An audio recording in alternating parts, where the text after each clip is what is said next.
সুপ্রিয় শিক্ষার্থী, আজ আমরা লেনদেনের পার্টের 4 নম্বর পার্ট নিয়ে আলোচনা করব। তো 4 নম্বর পার্টে আমরা একটি বোর্ড কোয়েশন সমাধান করার চেষ্টা করব। অর্থাৎ আমরা যে নিয়মগুলো পড়েছি হিসাব সমীকরণের, এই হিসাব সমীকরণের নিয়মের আঙ্গিকে আমরা একটি বোর্ড কোয়েশন সমাধান করার চেষ্টা করব। তো আজ আমরা ঢাকা বোর্ড 2022 নিয়ে আলোচনা করব।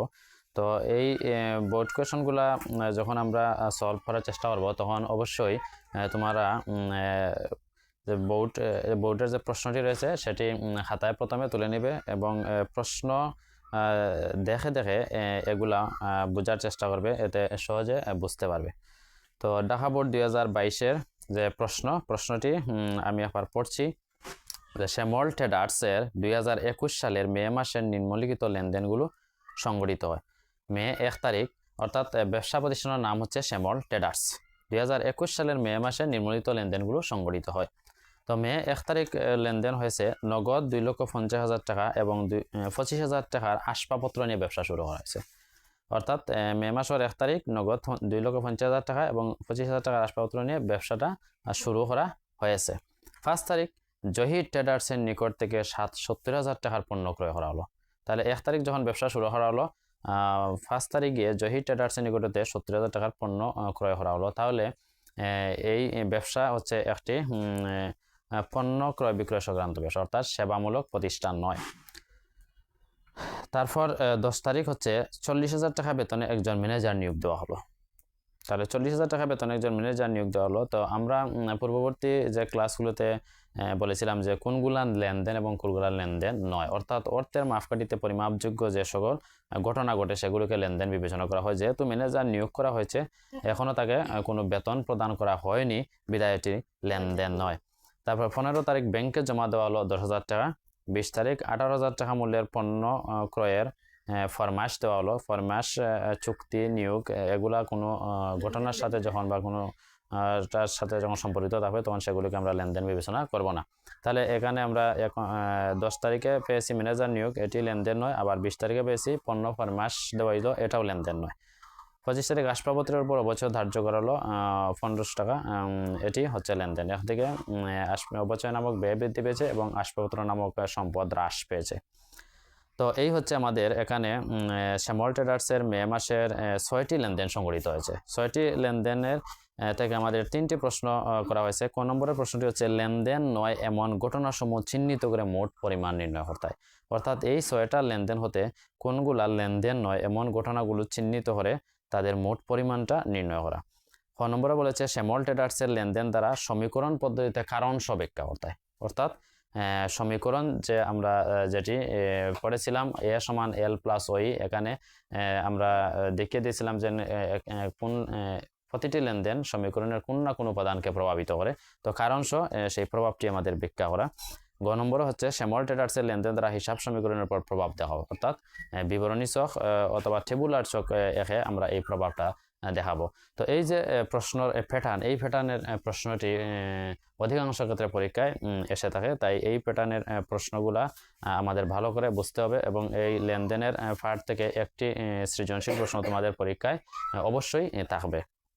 তো প্রথম ক নম্বর যে, তো তোমাদের নিকট আমার অনুরোধ হলো যে এই প্রশ্নটি তোমরা ভালো করে প্রথমে লিখে নিবে এবং প্রশ্নটি ভালো করে বুঝে নিবে, তারপর অঙ্কগুলা সমাধান করার চেষ্টা করবে।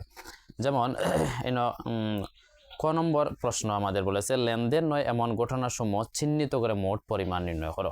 তাইলে আমরা এটা এভাবে লিখতে পারি যে ক নং প্রশ্নের সমাধান। ক নং প্রশ্নের সমাধান,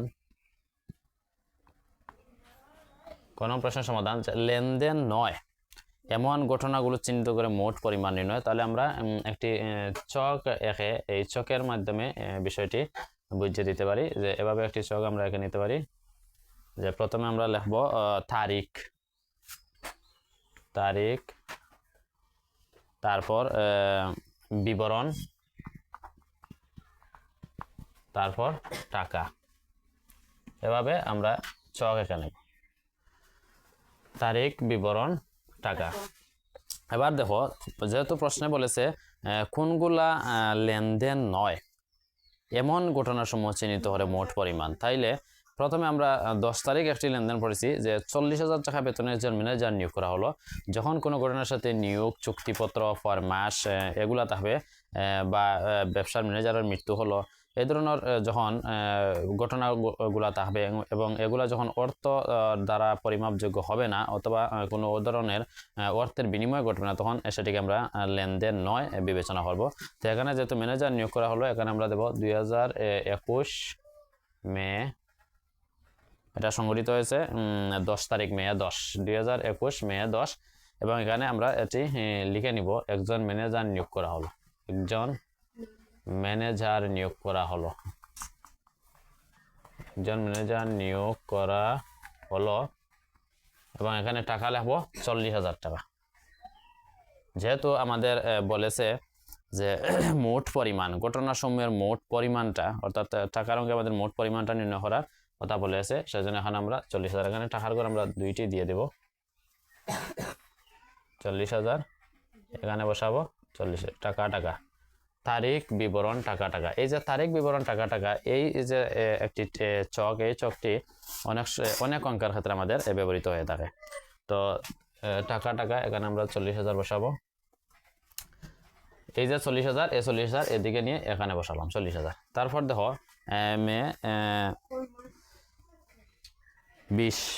20 তারিখ আমাদের বলেছে যে 18,000 টাকার মূল্যের পণ্য ক্রয়ের ফরমাস দেওয়া হলো। তো 18,000 টাকা মূল্যের পণ্য ক্রয়ের যখন ফরমাস দেওয়া হলো, ফরমাস দেওয়া হয়েছে কিন্তু এখনো টাকা পয়সার কোনো ধরনের লেনদেন হয়নি। যেহেতু টাকা পয়সার কোনো লেনদেন হয়নি, সেহেতু সেটিকে আমরা লেনদেন বিবেচনা করব না।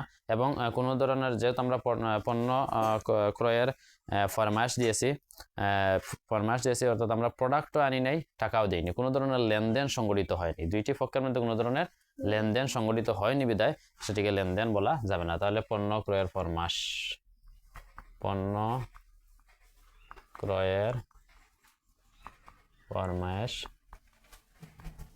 পণ্য ক্রয়ের ফরমাস প্রদান, পণ্য ক্রয়ের ফরমাস প্রদান করা হয়েছে 18,000 টাকা। এই যে 18,000, এই 40,000 নিচে এখানে বসাবো 18,000, এবং না এদিকে 40,000 না বসালে চলবে। এই যে 40,000 এবং 18,000 এই দুইটি আমরা যোগ করব, তাহলে হবে আমাদের 58,000, এবং এটার নিচে আমরা হিসাব ক্লোজ করে দেব 58,000। আবার দেখো এই যে যেহেতু বলেছে আমাদের কোনগুলো লেনদেন নয় তার পরিমাণ নির্ণয় করতে, কোন ঘটনাগুলো লেনদেন নয় তার পরিমাণ। তো যেহেতু এখানে আমাদের 6টি ঘটনা, 6টি লেনদেন বা ঘটনা রয়েছে, এর মধ্যে আমাদের 2টি হচ্ছে লেনদেন নয়। একটি হচ্ছে মেয়ের 10 তারিখ এবং এটি হচ্ছে মেয়ের 20 তারিখ, অর্থাৎ একজন ম্যানেজার নিয়োগ করা হবে এবং পণ্য ক্রয় ফরমাস দেওয়া হলো। তো এখানে আমরা চক আঁকবো কিরকম, যে তারিখ বিবরণ টাকা টাকা। তো প্রথমে আমরা কি লিখলাম যে 2021 মে 10 একজন ম্যানেজার নিয়োগ করা হলো, এই ঘটনাটা ঘটেছে এবং এটি লেনদেন নয়, এখানে বসালাম আমরা এই যে 40,000 টাকা এখানে বসালাম। তারপর মেয়ের 20 তারিখ পণ্য ক্রয় ফরমাস প্রদান, তো ফরমাস প্রদান এটিও লেনদেন নয়, এই যে 18,000 এখানে বসালাম। যেহেতু আমাদের বলেছে যে মোট পরিমাণটা নির্ণয় করতে, মোট পরিমাণ, তাইলে আমরা এই যে 40,000 এবং 18,000 যোগ করবো এবং এই নিচে একটা টান দেব, যে এই টানোর নিচে এইদিকে জের টানবো, অর্থাৎ এই যোগফলের জেরটা কোন দিকে আনবো, এ গোলামে, অর্থাৎ 40,000 আর 18,000 যখন আমরা যোগ করবো তখন আমাদের হবে 58,000, এবং এই 58,000 নিচে আমরা দুইটি আন্ডারলাইন করে হিসাবটি কি করে দেবো, ক্লোজ করে দেবো, হিসাবটি কি করে দেবো, ক্লোজ করে দেবো। এই হচ্ছে আমাদের মোট পরিমাণ। তাইলে আমরা লিখতে পারি লেনদেন নয় এমন ঘটনাসমূহের মোট পরিমাণ। এটা টেবিলের চকের উপরে আমরা লিখতে পারি যে লেনদেন নয় এমন ঘটনা সমূহের মোট পরিমাণ নির্ণয়, মোট পরিমাণ নির্ণয়, এটা আমরা হেডিং দিতে পারি, লেনদেন নয় এমন ঘটনা সমূহের মোট পরিমাণ নির্ণয় করে এই চকটা এভাবে এঁকে দিতে পারি। এটা বোঝা গেছে? এভাবে আমাদের ক নম্বরে এই প্রশ্নটি খুব বেশি ইম্পর্টেন্ট এবং এই প্রশ্নের সময় দিয়ে দেয় যে লেনদেন নয় এমন ঘটনার সময় চিহ্নিত করো। যদি বলতো যে লেনদেন এমন ঘটনার সময় চিহ্নিত করো, তাহলে আমরা বা লেনদেন এমন ঘটনার সময় মোট পরিমাণ নয়, যেভাবে প্রশ্ন আসে না এখানে লেনদেন নয় যদি বলে, তাহলে আমরা এভাবে তারিখ বিবরণ টাকা দিয়ে এভাবে দেখিয়ে দেবো। এ হচ্ছে আমাদের লেনদেন এমন ঘটনার সময় ক নম্বর প্রশ্নের উত্তর, এবং এটার জন্য মার্ক হচ্ছে আমাদের 2 মার্ক। পরীক্ষা এটার জন্য মার্ক কতটা হবে? 2। এবার গ নম্বর প্রশ্ন, খ নম্বর প্রশ্ন, এবার হচ্ছে খ। তো খ নম্বর প্রশ্ন আমাদের কি বলেছে? খ বলেছে যে শ্যামল ট্রেডার্সের লেনদেন দ্বারা সমীকরণ পদ্ধতিতে কারণ সহ ব্যাখ্যা করো। তাহলে আমরা এখানে এটা লিখতে পারি খ নং প্রশ্নের সমাধান। খ নং প্রশ্নের সমাধান। তো শ্যামল ট্রেডার্সের লেনদেন ধারা সমীকরণ পদ্ধতিতে কারণ সহ আমরা ব্যাখ্যা করব, কিভাবে সমীকরণ পদ্ধতিতে এই লেনদেনগুলো প্রভাবিত হয়। তো আমরা এটার জন্য আমরা এভাবে গড় আমাদের রাখতে হবে। তো এভাবে গড় রাখতে হবে, এই যে এটা এভাবে আঁকবো। এটা আমরা প্রথমে দেব তারিখ, প্রথমে বসবে তারিখ, তারপর বসবে লেনদেন কি না, লেনদেন কি না,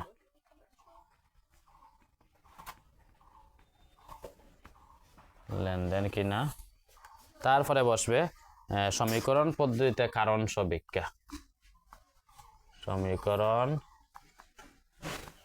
পদ্ধতিতে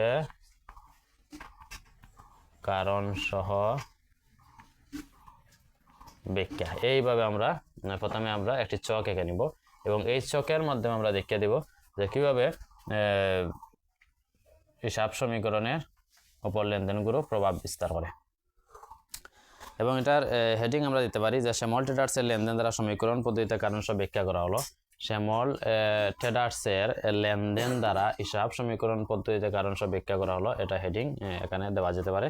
তো প্রথমে আমরা 1 তারিখ আমাদের যে লেনদেনটি সংঘটিত হয়েছে, যেমন 2021 মে 1, 2021 মে 1 হয়েছে যে নগদ 2,50,000 টাকা এবং 25,000 টাকার আসবাবপত্র নিয়ে ব্যবসা শুরু করা হয়েছে। তো যেহেতু প্রথম অবস্থায় ব্যবসা শুরু করা হয়েছে, অর্থাৎ আমরা আগেই বিবেচনা করেছিলাম যে যখন আমরা অঙ্ক করব তখন প্রতিষ্ঠান এবং মালিক দুইটি আলাদা বিষয়, অর্থাৎ মালিক প্রতিষ্ঠানে যা দিবে তা মূলধন এবং যা নিবে তা উত্তোলন, এই কনসেপ্ট বিবেচনা নিয়ে আমরা অঙ্ক করব। তো এখানে নগদ 2,50,000 টাকা এবং 25,000 টাকার আসবাবপত্র নিয়ে ব্যবসা শুরু করলেন, অর্থাৎ এই যে নগদ এবং আসবাবপত্র দুইটির অর্থ খেয়ে দিয়েছে মালিক শ্যামল ট্রেডার্স। শ্যামল ট্রেডার্স একটি আলাদা সত্তা, অর্থাৎ এটি হচ্ছে শ্যামল ট্রেডার্স হচ্ছে একটি পক্ষ এবং মালিক নিজে হচ্ছে আরেকটি পক্ষ। তো শ্যামল ট্রেডার্সকে মালিক নিজে নগদ 2,50,000 টাকা এবং 25,000 টাকা আসবাবপত্র প্রথমে দিয়েছেন, যেহেতু ব্যবসা শুরু করার সময় টাকাটা খেয়ে দেয় মালিকে দেয়। তো যেহেতু এখানে টাকা পয়সা লেনদেন হয়েছে, সেহেতু এটা লেনদেন, তাহলে আমরা এটাকে এখানে রাখতে পারি যে লেনদেন। এখন প্রশ্ন হইল এই লেনদেনটি আমাদের হিসাব সমীকরণের কোন কোন উপাদানকে প্রভাবিত করেছে।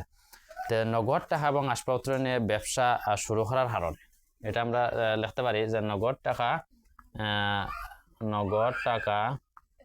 এবং আসবাবপত্র নিয়ে ব্যবসা শুরু করার ফলে আসবাবপত্র নিয়ে নগদ টাকা এবং আসবাবপত্র নিয়ে ব্যবসা শুরু করায়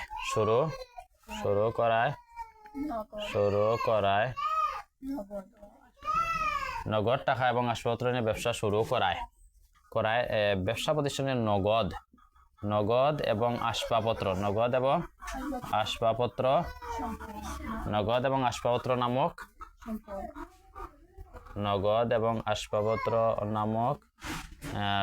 সম্পদ, নগদ এবং আসবাবপত্র নামক সম্পদ, এবং সম্পদের আমরা এ বিবেচনা করি, এখানে ব্র্যাকেটে আমরা এ দিয়ে দেব। নগদ এবং আসবাবপত্র নামক সম্পদ বৃদ্ধি, নগদ এবং আসবাবপত্র নামক সম্পদ বৃদ্ধি পেয়েছে এবং যেহেতু এর মালিক ব্যবসা প্রতিষ্ঠানে যেহেতু মালিক এগুলো দিয়েছে, এই জন্য মালিক ব্যবসা প্রতিষ্ঠানে যা দিবে এর থেকে মূলধন বৃদ্ধি পাবে, এবং আর এর থেকে যেহেতু এখানে মূলধন মালিকে যা দেবে সেটিকে কি বিবেচনা করা হয়? মূলধন এবং যখন আয় বৃদ্ধি পাবে তখন মালিকানা সত্ত্ব কিভাবে বৃদ্ধি পাবে। এখানে দুইটি পক্ষ ভালো করে লক্ষ্য করো, দেখো এখানে একটি হচ্ছে যেমন মালিকের ব্যবসা প্রতিষ্ঠানে দুইটি জিনিস দিয়েছে, একটি দিয়েছে নগদ, একটি পক্ষ হচ্ছে নগদান হিসাব, একটি পক্ষ কি নগদান হিসাব, আর একটি দিয়েছে আসবাবপত্র, তাইলে এটা হলো আসবাবপত্র হিসাব। এবং এই দুইটি পক্ষ যেহেতু মালিক দিয়েছে, তা আরেকটি পক্ষ কি মূলধন, আরেকটি পক্ষ কি মূলধন। এখন লক্ষ্য করো যে নগদরে আমরা এ বিবেচনা করবো এবং আসবাবপত্রের এ বিবেচনা করবো, তাহলে ব্যবসা প্রতিষ্ঠানে এই দুইটি জিনিস কি পেয়েছে? বৃদ্ধি পেয়েছে। নগদ এবং আসবাবপত্র বৃদ্ধি পেয়েছে, আর এক থেকে ব্যবসা প্রতিষ্ঠানে মূলধন বৃদ্ধি পেয়েছে। তো মূলধন এবং আয় যখন বাড়বে তখন এই দুইটি মালিকানা সত্ত্বকে প্রভাবিত করে, অর্থাৎ মালিকানা সত্ত্বকে 4টি জিনিসে প্রভাবিত করে। একটি হচ্ছে মূলধন এবং আয় দ্বারা মালিক ওই বৃদ্ধি পায়, আর ব্যয় এবং উত্তোলন দ্বারা ওই হ্রাস পায়। যেহেতু এখানে মূলধন বৃদ্ধি পেয়েছে সেজন্য ওইটি কি হয়েছে? বৃদ্ধি পেয়েছে। তাইলে এখানে আমরা কি লিখতে পারি যে নগদটা এবং আসবাবপত্র নিয়ে ব্যবসা শুরু করায় নগদ এবং আসবাবপত্র নামক সম্পদ এ বৃদ্ধি পেয়েছে এবং এবং মালিকানা সত্ত্ব এবং মালিকানা সত্ত্ব ওই বৃদ্ধি পেয়েছে, ওই বৃদ্ধি পেয়েছে। এই হচ্ছে আমাদের কারণ সাপেক্ষা। এই যে হিসাব সমীকরণের এই উপাদানের উপর প্রভাব পড়েছে। তারপরে এটা আমরা এভাবে আন্ডারলাইন করে দিতে পারি।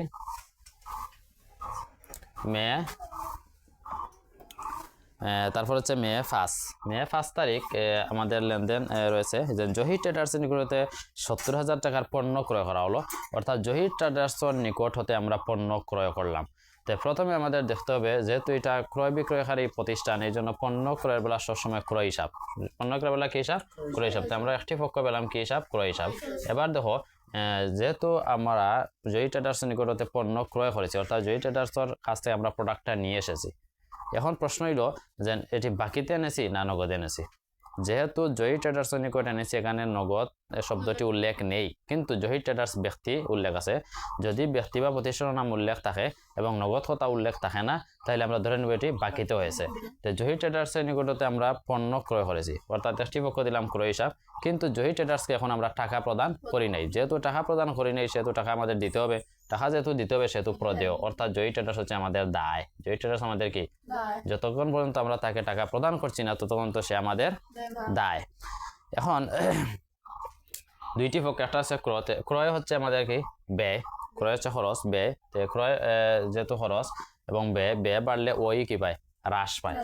তো একটা পক্ষ হচ্ছে ওই, এখানে ওই হ্রাস পাচ্ছে। আর প্রদেয় হচ্ছে আমাদের দায়। তো এখানে দায় বৃদ্ধি পেয়েছে কি না হ্রাস পেয়েছে? বৃদ্ধি পেয়েছে। যেহেতু আমরা জহির ট্রেডার্সের নিকটতে পণ্য বাকিতে এনেছি, সেহেতু এখানে দায় বৃদ্ধি পেয়েছে। তো দায় কমবে কোন সময়? যখন আমরা জহির ট্রেডার্সকে অর্থ পরিশোধ করবো, তখন আমাদের নগদ নামক সম্পদ কমবে এবং প্রদেয় নামক দায় কমবে। তো এখানে দুইটি পক্ষ, একটি হচ্ছে ওই হ্রাস পাইছে আর একটি কি এল বৃদ্ধি পাইছে। তো আমরা লিখতে পারি যে ধারে পণ্য ক্রয় করার ফলে এখানে এটি হচ্ছে একটি লেনদেন, এটি হচ্ছে লেনদেন। তো এখানে লিখতে পারি ধারে পণ্য ক্রয় করার ফলে, ধারে পণ্য ক্রয় করার ফলে প্রদেয় হিসাব অর্থাৎ এল বৃদ্ধি পেয়েছে, এল বৃদ্ধি পেয়েছে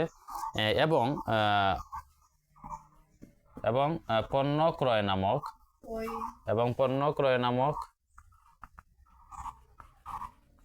খরচ বৃদ্ধির ফলে ওই মালিকানা সত্ত্ব ওই হ্রাস পেয়েছে, মালিকানা সত্ত্ব ও হ্রাস পেয়েছে। এই হচ্ছে আমাদের কারণ।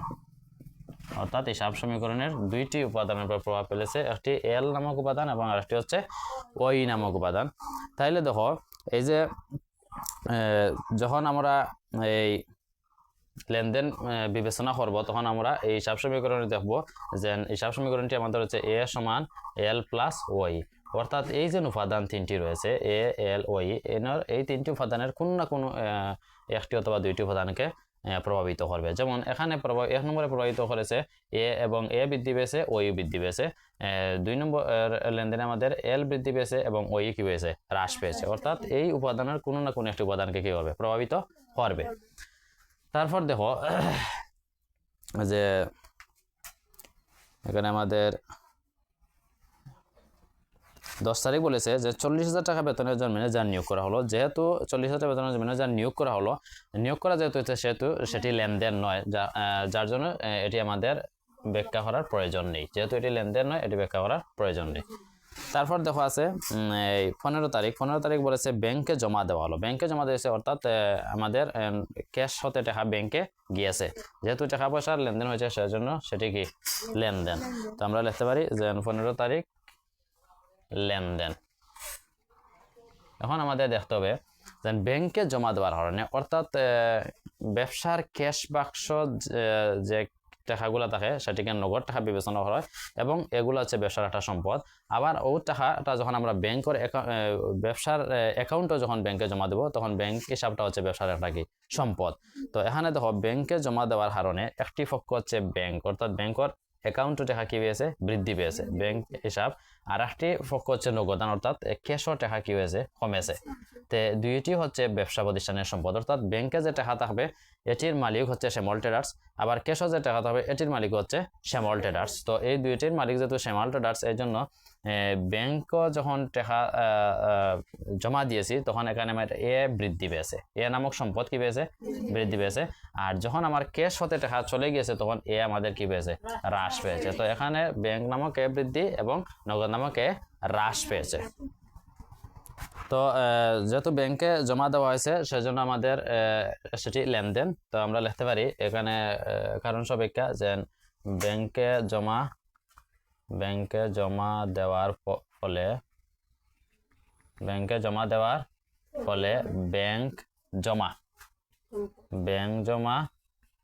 জমারে আমরা এ বিবেচনা করবো। ব্যাংক জমা এ বৃদ্ধি পেয়েছে, এ বলতে সম্পদ। ব্যাংক জমা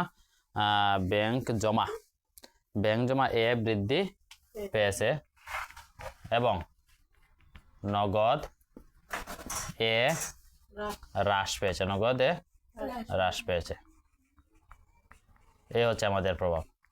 তাহলে দেখো যে ব্যাংকে জমা দেওয়ার ফলে, অর্থাৎ নগদ টাকা ব্যাংকে জমা দেওয়ার ফলে ব্যাংক জমা নামক এ বলতে সম্পদ, ব্যাংক জমা নামক এ বৃদ্ধি পেয়েছে এবং নগদ নামক এ কি পেয়েছে, হ্রাস পেয়েছে, এই হচ্ছে। তারপরে লেনদেনটি আমাদের কি বলেছে যে 18,000 টাকা মূল্যের পণ্য ক্রয়ের ফরমাস দেওয়া হলো। ফরমাস যেহেতু দেওয়া হয়েছে সেহেতু লেনদেন, এটি আমাদের এখানে দেওয়ার প্রয়োজন নেই। তারপর 25 তারিখ বলেছে আসবাবপত্রের বছর ধার্য হলো। আসবাবপত্রের বছর ধার্য হচ্ছে সেটিকে লেনদেন বিবেচনা করা হয়। এটা হচ্ছে 25 তারিখ হচ্ছে লেনদেন, 25 তারিখ লেনদেন। এবার দেখো আসবাবপত্রের উপর বছর ধার্য হলো। আসবাবপত্র হচ্ছে ব্যবসা প্রতিষ্ঠানের একটি স্থায়ী সম্পদ। আসবাবপত্র হচ্ছে ব্যবসা প্রতিষ্ঠানের একটি স্থায়ী সম্পদ। আমরা যখন ব্যবসা প্রতিষ্ঠানের জন্য স্থায়ী কোনো ধরনের সম্পদ ক্রয় করবো তখন এই স্থায়ী সম্পদের কিন্তু প্রতি বছর একটা অবচয় ধার্য করতে হয়। যেমন দেখো যখন আমরা ব্যবসা প্রতিষ্ঠানের জন্য যদি একটা যন্ত্র ক্রয় করি, অর্থাৎ মনে করো একটি উৎপাদনকারী যন্ত্র, তো এই যে যন্ত্রটা ক্রয় করলাম, যখন আমরা প্রথম বছর যন্ত্র হতে কোনো পণ্য উৎপাদন করব তখন কিন্তু আমাদের যে উৎপাদনের পরিমাণ হবে উৎপাদন, অর্থাৎ অল্প সময়ে বেশি উৎপাদন করা যাবে। তো যখন দ্বিতীয় বছর যাব তখন এই যন্ত্রপাতির উৎপাদন ক্ষমতা আস্তে আস্তে আমাদের কী হবে, হ্রাস পাবে, অর্থাৎ এই যন্ত্রপাতিটা আমাদের দুর্বল হয়ে যাবে। তৃতীয় বছর আরও দুর্বল হবে, অর্থাৎ একটি যন্ত্রপাতি যখন আমরা ফার্স্ট বছর যদি আমরা যন্ত্রপাতিটি দ্বারা উৎপাদন করি তখন অটোমেটিক এটির উৎপাদন ক্ষমতা আমাদের কীভাবে হ্রাস পাবে যত সময় যাবে। তখন একটা নির্দিষ্ট সময় পরে আমাদের প্রতিষ্ঠানের জন্য আবার নতুন করে যন্ত্রপাতি কি করতে হবে, ক্রয় করতে হবে। এজন্য আমরা প্রতি বছর যে মনে করো একটি যন্ত্রপাতি আমরা ক্রয় করেছি 1 লক্ষ টাকা দিয়ে, এবং এটি আমাদের উৎপাদন সক্ষমতা রয়েছে 10 বছর, এটির উৎপাদন সক্ষমতা রয়েছে, অর্থাৎ যন্ত্রপাতির আনুমানিক আয়ুষ্কাল, এটার আয়ুষ্কাল বিবেচনা করা হয়। অর্থাৎ আমি এই 1 লক্ষ টাকার যে যন্ত্রপাতিটি ক্রয় করেছি, এই কনসেপ্টটা ভালো করে বোঝার চেষ্টা করো যে আমি যে 1 লক্ষ টাকার যন্ত্রপাতিটি ক্রয় করেছি, এই 1 লক্ষ টাকার যন্ত্রপাতি ক্রয় করার আমি 10 বছর এটি থেকে বেটার সার্ভিস পাবো। এরপর 10 বছর পর আমাকে ভালো উৎপাদনের জন্য পুনরায় যন্ত্রপাতি কি করতে হবে, ক্রয় করতে হবে। তো যখন আমি 1 লক্ষ টাকা দিয়ে 10 বছরের জন্য একটি যন্ত্রপাতি ক্রয় করলাম, অর্থাৎ এই যন্ত্রপাতির আনুমানিক আয়ুষ্কাল হচ্ছে 10 বছর। তাইলে 1 লক্ষ টাকা দিয়ে আমরা যখন 10 দিয়ে ভাগ দেব, তখন প্রতি বছর আমার 10,000 টাকা অপচয় হচ্ছে। 10,000 টাকা কি হচ্ছে? অপচয় হচ্ছে। অর্থাৎ এই 10,000 টাকা আমাদের সংরক্ষণ করে অবচয় সঞ্চিত তহবিলে রাখতে হবে। কেন রাখতে হবে? কারণ হচ্ছে এই যে 10 বছর পর আমাকে আবার 1 লক্ষ টাকা দিয়ে আরেকটি যন্ত্র ক্রয় করতে হবে, তখন আমি ব্যবসা প্রতিষ্ঠান 1 লক্ষ টাকা সংগ্রহ করা কি হয়ে দাঁড়াবে? কঠিন হয়ে দাঁড়াবে। এই জন্য প্রতি বছর আমাদের এই যে অবচয় মূল্যটা কি করতে হবে? সংরক্ষণ করে রাখতে হবে। ঠিক ওই রকম যে আসবাবপত্র যখন আমরা যে প্রতিষ্ঠানের জন্য যে কোনো স্থায়ী সম্পদ যখন আমরা ক্রয় করবো, তখন এগুলার একটা নির্ধারিত অবচয় মূল্য আমরা বিবেচনা করবো, এবং এই অবচয় হচ্ছে ব্যবসা প্রতিষ্ঠানের একটি ব্যয়। এই অবচয়টা হচ্ছে কি? একটা ব্যয়, অর্থাৎ খরচ। তাহলে দেখো, আসবাবপত্রের উপর যখন অবচয় ধরা হলো, তখন আসবাবপত্র নামক সম্পদ আমাদের কি বার? হ্রাস পার। আসবাবপত্র নামক সম্পদটা কি বার?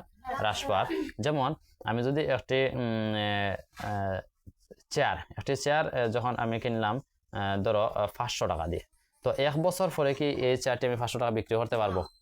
এটার মূল্যটা তাইলে যেহেতু 1 বছর পরে কেন বিক্রি করতে পারবো না? কারণ এই 1 বছরে আমার একটা অবচয় হয়েছে। কি হয়েছে? অবচয়। সাপোজ মনে করো যদি আমরা 10,000 টাকা দিয়ে একটা মোবাইল ক্রয় করি, তো মোবাইল যখন আমরা 6 মাস বা 1 বছর পরে বসবো, তখন কি আমরা 10,000 টাকা বেচতে পারবো না? তখন আমরা 1 বছর পরে মোবাইলটা হয়তো 8,000 টাকা বিক্রি করতে পারবো। তাহলে এই যে 2,000 টাকা আমার কি হইলো? অবচয় হলো। তাইলে এই মোবাইল নামক সম্পদটা আমার কিতা পাইছে? অবচয়ের কারণে হ্রাস পাইছে। ঠিক ওই রকম যেন আসবাবপত্রের অবচয় ধার্য করা হয়েছে, অর্থাৎ আসবাবপত্র একটা চেয়ার আমি কিনেছি 500 টাকা দিয়ে, অর্থাৎ 1 বছর পরে আমি 500 টাকা বিক্রি করতে পারবো না, এটির মূল্য কমে যাবে। তাইলে আসবাবপত্র যখন অবচয় হবে, তখন আসবাবপত্র নামক সম্পদটা কমবে। অবচয় হওয়ার ফলে আসবাবপত্র নামক সম্পদটা কি হবে? অর্থাৎ এটার ভ্যালুটা কমবে। এ কারণে হ্রাস পাবে, হ্রাস পাবে। আবার এটা যেন হ্রাস পাইছে, কি জন্য হ্রাস পাইছে? আসবাবপত্র নামক খরচের কারণে। এখন আর একটা হিসাব হবে অবচয় হিসাব। আর একটা হিসাব কি হবে? অবচয় হিসাব। অবচয় হচ্ছে আমাদের খরচ হওয়ার কারণে ওইটা কিতা পাইছে? হ্রাস পাবে।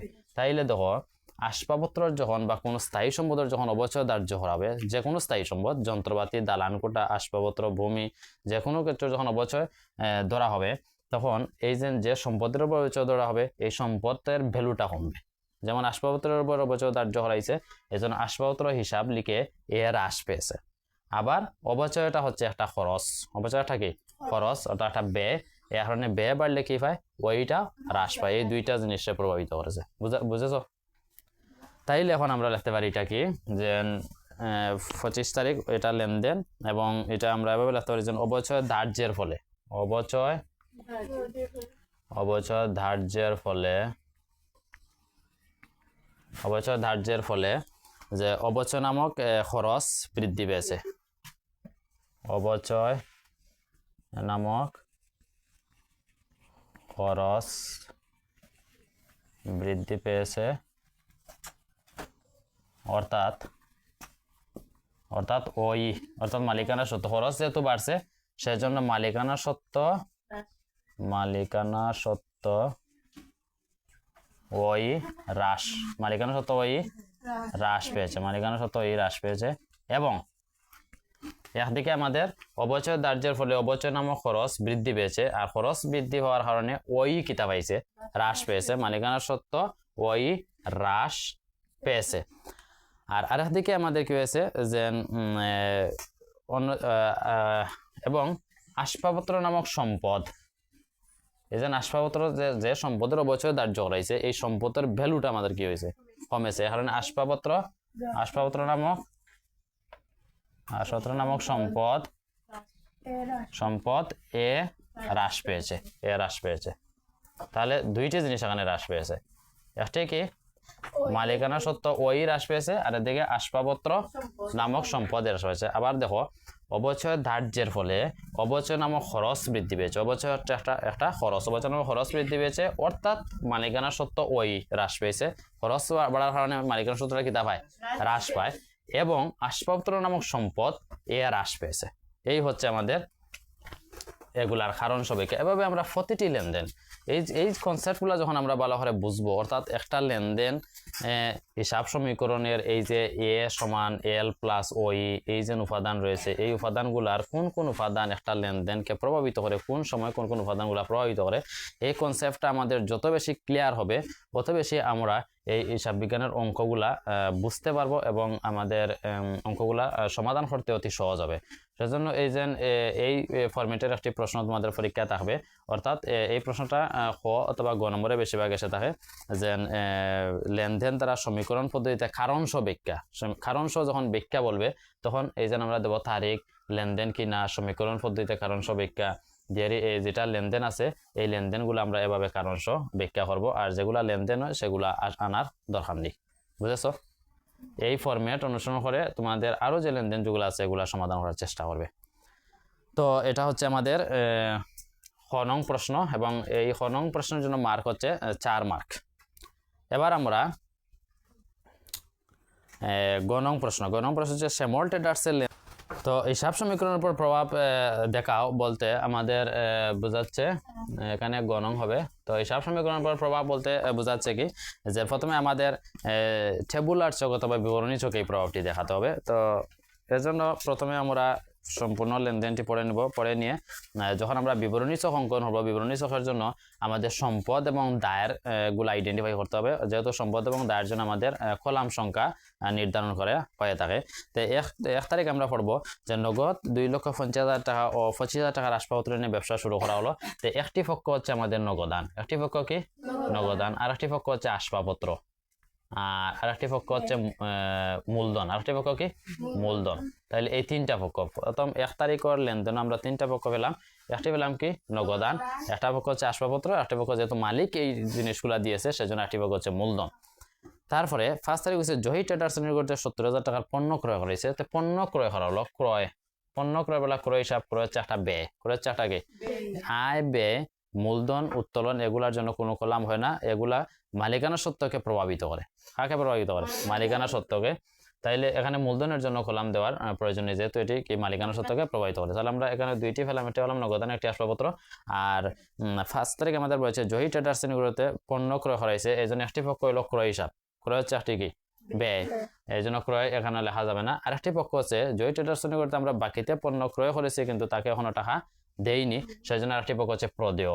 এই যে প্রদেয়, এই প্রদেয় হচ্ছে একটা কি দায়, এই জন্য প্রদেয়ের জন্য কলাম হবে, সেজন্য আমরা এখানে লিখলাম প্রদেয়। এটা তোমরা প্রথমে ড্রাফটটি পড়ে রাফে এই জিনিসগুলা বার করে নেবে, কতটি সম্পদ কতটি দায় রয়েছে, কারণ এই সম্পদ এবং দায়ের ভিত্তিতে আমাদের কলাম সংখ্যা নির্ধারিত হয়ে থাকে। তারপরে 10 তারিখ বলেছে 40,000 টাকা বেতনে ম্যানেজার নিয়োগ করো, এটি লেনদেন নয়, যেটি লেনদেন নয় এটি হিসাব বিজ্ঞানের কোনো অঙ্কে অন্তর্ভুক্ত হবে না, অর্থাৎ যেটি লেনদেন এটি কোনো অঙ্কে অন্তর্ভুক্ত হবে না। তারপরে 15 তারিখ হচ্ছে ব্যাংকে জমা দেওয়া হলো, ব্যাংকে জমা দেওয়া হয়েছে এই জন্য ব্যাংক হিসাব, একটি পক্ষ কি ব্যাংক হিসাব, আর একটি পক্ষ হচ্ছে নগদান হিসাব। তো যেহেতু নগদান আমরা এখানে দেওয়া রয়েছে, ব্যাংক জমা নেই, এই জন্য লিখলাম আমরা কি ব্যাংক হিসাব অথবা ব্যাংক জমা, ব্যাংক হিসাব অথবা কি ব্যাংক জমা, ব্যাংক হিসাব তো ব্যাংক জমা। তারপর দেখো 18,000 টাকা মূল্যের পণ্য ক্রয় ফরমাস দেওয়া, এটি লেনদেন নয়, তো এটি আসবে না। তারপরে আসবাবপত্রের উপর অবচয় ধার্য করা, এখানে 2টা পক্ষ, একটি হচ্ছে আসবাবপত্র হিসাব আর একটা হচ্ছে অবচয় হিসাব। একটি আসবাবপত্র হিসাব, একটি কি অবচয়, যেহেতু আসবাবপত্র এখানে দেওয়া রয়েছে আর অবচয় যেহেতু একটা ব্যয় এই জন্য এখানে বসবে না। তাহলে আমরা এটা ফেলাম সম্পদ, নগদান হচ্ছে সম্পদ, আসবাবপত্র হচ্ছে সম্পদ, ব্যাংক হচ্ছে সম্পদ। তাহলে সম্পদের কলাম কয়টি? 3টি, আর দায় হচ্ছে প্রদেয়, দায়ের কলাম কয়টি? 1টি। এই হচ্ছে আমরা যখন হিসাবগুলো, তাহলে সম্পদ হিসাবে আমরা পেলাম কি নগদান পেলাম, আসবাবপত্র পেলাম, ব্যাংক হিসাব পেলাম, আর দায় হিসাবে পেলাম প্রদেয় হিসাব। এবার আমরা এই যে 3টি সম্পদ এবং 1টি দায় দিয়ে কি আঁকবো? কলাম আঁকবো, অর্থাৎ চকটি এঁকে নিব। তো প্রথম কাজ হচ্ছে আমাদের এভাবে এই যে সম্পদ এবং দায়গুলো আইডেন্টিফাই করা। এবার আমরা চক আঁকবো। তো আমরা এভাবে প্রথমে বিবরণী চক এঁকে নিলাম। এখানে তারিখ উদ্বৃত্ত সবসময় ঠিক থাকবে। সম্পদের কলাম যেগুলো এগুলো আমাদের চেঞ্জ হবে, অর্থাৎ এখানে সম্পদ আমরা পেয়েছি 3টি, অন্য অঙ্ক 2টি, ফার্স্টটি এভাবে থাকতে পারে। যেহেতু আমরা সম্পদ এখানে 3টি পেয়েছি, একটি হচ্ছে নগদান, একটি আসবাবপত্র, একটি ব্যাংক, এটা হচ্ছে সমানের কলাম, এবং এটা দায়, দায় যেহেতু আমরা একটি পেয়েছি এই জন্য দায়ের কলাম একটি আছে, এটা দায় প্লাস মালিকানা, এখানে প্লাস হবে, এবং এখানে মালিকানা সত্ত্ব। এই মালিকানা সত্ত্ব 60টি জিনিস প্রভাবিত, 60টি উপাদান আসবে, একটি হচ্ছে আয়, ব্যয়, মূলধন, উত্তোলন, আর এটি হচ্ছে মন্তব্য। তো প্রথম যেটি 2021 মে 1 আমাদের বলেছে যে নগদ 2,50,000 টাকা এবং 25,000 টাকার আসবাবপত্র নিয়ে ব্যবসা শুরু। যেহেতু নগদ 2,50,000, এই জন্য নগদের করে 2,50,000 বসবে এবং আসবাবপত্র 25,000, আসবাবপত্র করে 25,000 বসবে এবং এই দুইটি টাকা মালিক দিয়েছেন। যেহেতু মালিক দিয়েছেন সেহেতু এটা মূলধন এবং মূলধন বাড়ার কারণে মালিকানা সত্ত্ব বৃদ্ধি পেয়েছে, সেজন্য মালিকানা সত্ত্বের করে বসবে 2,75,000 টাকা। 2,75,000, অর্থাৎ এই দুইটি যোগ হয়েছে মূলধন, এই জন্য মালিকানা সত্ত্বের করে কত বসবে 2,75,000 টাকা। এখানে আমরা লিখবো মূলধন আনয়ন, মূলধন আনয়ন এই লিখবো। তারপর এখানে আন্ডারলাইন করে নিব। এখানে আমরা সমান চিহ্ন ব্যবহার করব, এখানে প্লাস দেব আর এই জেরগুলা এখানে নিচে নামাবো। 2,50,000, আবার এখানে বসবে 25,000 সমান দেব, আবার এখানে 2,75,000 প্লাস দেব আর এখানে উদ্বৃত্ত লিখব। এখানে উদ্বৃত্ত এই কলামে বসবে যেহেতু এখানে জের এসেছে। তারপর মে হচ্ছে 5 তারিখ। মে 5 তারিখ হচ্ছে জহির ট্রেডার্সের নিকট হতে 70,000 টাকার পণ্য ক্রয় করা হয়েছে। যেহেতু পণ্য আমরা ক্রয় করেছি জহির ট্রেডার্সের নিকট হতে, পণ্য যেহেতু ক্রয় করেছি, পণ্য হচ্ছে একটা ব্যয়, ক্রয় হচ্ছে একটা ব্যয় যেহেতু বৃদ্ধি পেয়েছে সেজন্য মালিকানা সত্ত্ব এখানে হ্রাস পেয়েছে। তাহলে এখানে 70,000 আমরা মাইনাস করবো। 70,000 কি করবো? মাইনাস করবো। আর যেহেতু 70,000 আমরা বাকিতে পণ্য ক্রয় করেছি, টাকা আমাদের দিতে হবে, সেজন্য প্রদেয়, এটা হচ্ছে দায়। এখানে দায় কি পেয়েছে? বৃদ্ধি পেয়েছে, এই জন্য প্রদেয়র গড়ে বসবে কি 70,000 টাকা। আর যেহেতু এখানে পণ্য ক্রয় করা হয়েছে, পণ্য ক্রয়ের জন্য আমরা লিখবো ব্যয় অথবা খরচ, ব্যয় অথবা কি খরচ। এখানে মন্তব্য শুধুমাত্র আয় আর ব্যয়ের জন্য মন্তব্য হবে। এবার আমরা এখানে এটা জেরগুলো নামাবো। তো 2,05,000 তখন আমরা বিয়োগ করব, এখানে 70,000, তারপরে সমান চিহ্ন দেব, এখানে 25,000, এখানে 2,50,000, 2,50,000, এখানে বসবে উদ্বৃত্ত। তারপর মে 15 তারিখ, মে 10 তারিখ যেহেতু লেনদেন নয় সেটি আসবে না। মে 15 তারিখ হচ্ছে ব্যাংকে জমা দেওয়া হলো। ব্যাংকে যেহেতু জমা দেওয়া হয়েছে সেজন্য এখানে নগদ টাকা কমেছে, ব্যাংকে জমা দেওয়া হলো, অর্থাৎ ব্যাংকে জমা দেওয়া হয়েছে 10,000 টাকা, তাইলে আমাদের নগদ কমেছে 10,000 টাকা এবং এই নগদ টাকা এই যে ব্যাংকের গোলাম, এই ব্যাংকে গিয়ে বৃদ্ধি পেয়েছে। তো একদিকে আমাদের নগদ কমেছে আর একদিকে ব্যাংকে বৃদ্ধি পেয়েছে। এখানে শুধুমাত্র টাকায় স্থান পরিবর্তন করেছে, অর্থাৎ ক্যাশর টাকাটা কোন দিকে গেছে? ব্যাংকে গেছে। তো নগদ কমেছে আর ব্যাংকে কি পেয়েছে? বৃদ্ধি পেয়েছে। তাইলে আমরা এটা ভাবে লিখতে পারি যে উদ্বৃত্ত লিখতে পারি। তারপর এখানে বিয়োগ হলে আমাদের হচ্ছে 2,40,000, এখানে 25,000 এবং এখানে 10,000, তারপর 70,000 এবং 2,05,000 এই লিখলাম। তারপর কত তারিখ বলেছে? 25 তারিখ, 20 তারিখ আমাদের বলেছে 18,000 টাকা মূল্যের পণ্য ক্রয় ফরমাস দেওয়া হলো। ফরমাস যেহেতু দেওয়া হয়েছে সেজন্য এটি কি নয়? লেনদেন নয়, সেটি লেনদেন নয়।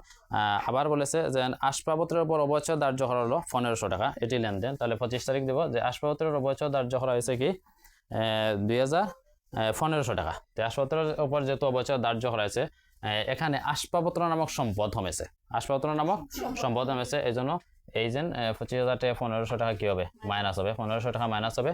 এবং আসবাবপত্র নামক যেহেতু সম্পদ কমেছে এই জন্য আসবাবপত্র আমরা 1500 টাকা কি করলাম? মাইনাস করলাম। আর যেহেতু অবচয় হচ্ছে একটা খরচ, অর্থাৎ ব্যয় বাড়ার কারণে মালিকানা সত্ত্ব কমেছে, এখান থেকে আমরা 1500 টাকা মাইনাস করবো। তাহলে দুই দিক দিয়ে আমাদের কি হলো? মাইনাস হলো। এবার আমরা এখানে বসাবো 500 আর এখানে হবে 4,3,0, অর্থাৎ 2,03,500, এখানে হবে 70,000 আর এখানে বসাবো আমরা ব্যয়, যেহেতু অবচয় হচ্ছে একটি ব্যয়, এখানে বসবে 10,000 আর এখানে 500, 23,500 আর এখানে 2,40,000, এটা বসবে উদ্বৃত্ত। এতটুকু বোঝা গেছে। এইভাবে আমরা লেনদেনগুলো বসিয়ে নিব। তারপর আমরা এখানে এই যে টান দেব, টান দিয়ে মোট নির্ণয় করব। কি নির্ণয় করব? মোট নির্ণয় করব। এটা এই যে মোট, এখন আমাদের অঙ্ক কিভাবে মিলাতে হবে? এই যে সম্পদের গড় রয়েছে, যে রয়েছে আমাদের 3টি, 2,40,000, 23,500 এবং 10,000। তো এই তিনটে যখন আমরা ক্যালকুলেশন করবো তখন আমাদের রেজাল্ট আসবে 2,73,500, 2,73,500। এই হচ্ছে আমাদের রেজাল্ট। এটা আন্ডারলাইন করে দেবো, তা ক্লোজ করে দেবো। আবার এদিকে আমাদের আসবে, অর্থাৎ এখানে আমরা যোগ চিহ্ন ব্যবহার করবো, এই যে যোগ চিহ্ন এখানে সমান দেবো। এখানে 70,000 এবং 2,03,500 যখন আমরা যোগ করবো তখন আমাদের আসবে 2,73,500, 2,73,500। এই আমরা ক্লোজ করে দেবো, এখানে সমান চিহ্ন বসবে। এবং এটা এভাবে যখন আমাদের দুই দিক মিলে যাবে তখন আমাদের হিসাব সমীকরণটি প্রমাণিত হয়েছে। অর্থাৎ হিসাব সমীকরণে এ সমান এল প্লাস ওই, এই তিনটা হচ্ছে আমাদের এ, এটা হচ্ছে সমান চিহ্ন এবং এটা হচ্ছে এল প্লাস ওই, এই যে 2,73,000। বোঝা গেছে? এই হচ্ছে আমাদের বিবরণী ছকে হিসাব সমীকরণের প্রভাব। আর এটা এখানে মোট আমরা বসাবো, এখানে মোট এ হচ্ছে। তো এই হচ্ছে আমাদের লেনদেনের পাঠের এই ফরম্যাটে অঙ্কগুলা পরীক্ষায় আসবে। আমরা এই অঙ্কগুলা প্র্যাকটিস করব এবং আগামী ক্লাসে আরও একটি সৃজনশীল প্রশ্নের সমাধান করে দেখাবো। তো আগামী ক্লাস দেখার অনুরোধ রইল এবং যারা এখন পর্যন্ত চ্যানেলটি সাবস্ক্রাইব করেনি তারা সাবস্ক্রাইব করে নেবে, যাতে ভিডিও আপলোড করার সাথে সাথে নোটিফিকেশন পেয়ে যেতে পারো। ধন্যবাদ সবাইকে।